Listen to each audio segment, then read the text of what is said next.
Lower Elementary. It's Miss Elaina here. I'm so excited because today we are going to work on paper sculptures. So they're gonna kind of come out looking something wacky and fun like this. But first I want to talk about what a sculpture is. So a sculpture is something that is formed by carving or putting things together, assembling them together to create a three-dimensional work of art. So three-dimensional means that it comes out in space and that it can be seen from all sides. From all sides.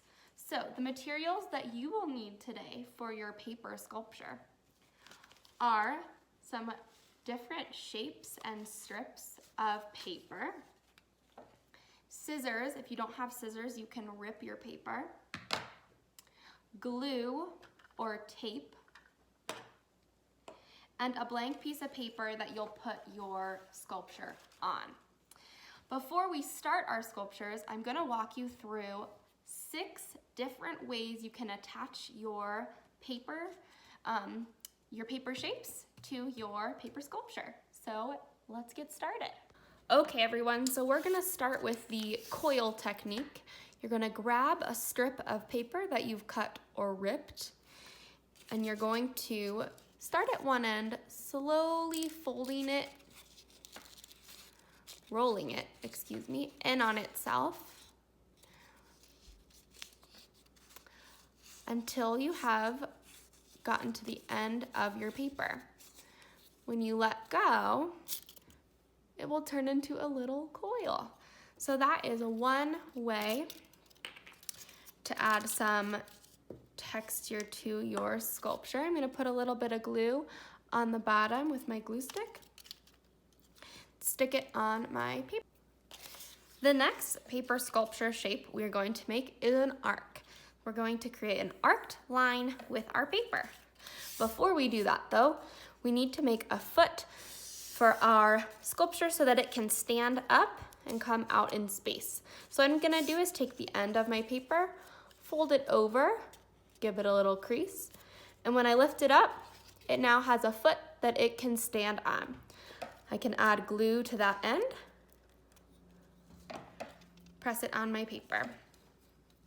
Now I need to create a foot on the other side so that I can make my arc stand up. I'm going to do the same thing, bend my paper back, give it a little crease, and when I lift it up, it has a foot to stand on. So I'll add some glue there and press it down. Awesome, so far you can see I have a coil and an arc. We're gonna move on to a pleat. A pleat is just the fan or accordion fold that we have already been working on in class. So I'm not gonna give a lot of time to this one, but you're going to fold it, flip it over, fold it, flip it over all the way till you've gotten through the entire piece of paper. But we had some good practice when we made our masks for Carnival, doing this exact same fold. All right, and this automatically has a foot on the end for me to glue my paper down.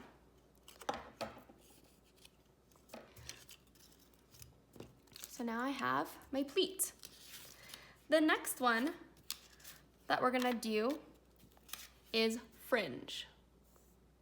So think about fringe on a piece of clothing. It's all those little fibers that come down. So we're gonna use our scissors, or you can use your hands and rip it, to create small little lines of fringe.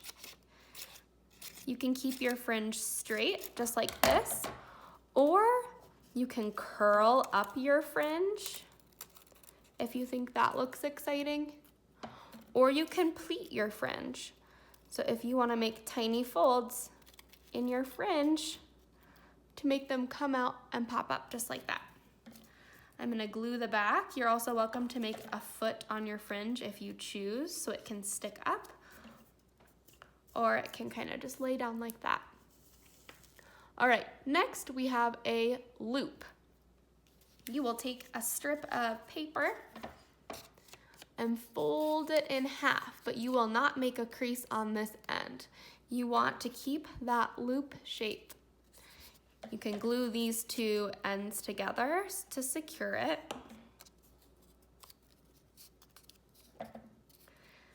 And add it onto your work.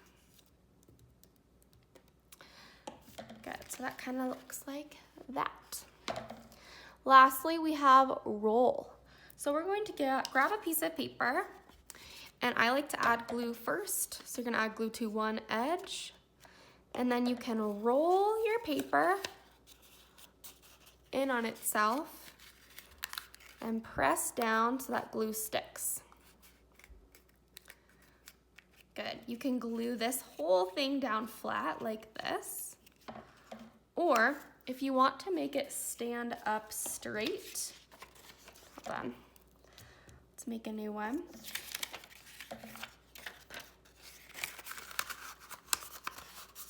If you want to make it stand up and down just like this, you have to make feet on the bottom.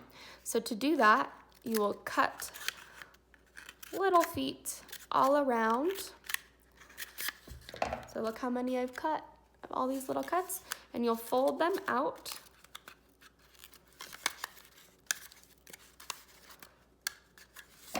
To make your feet. Add glue.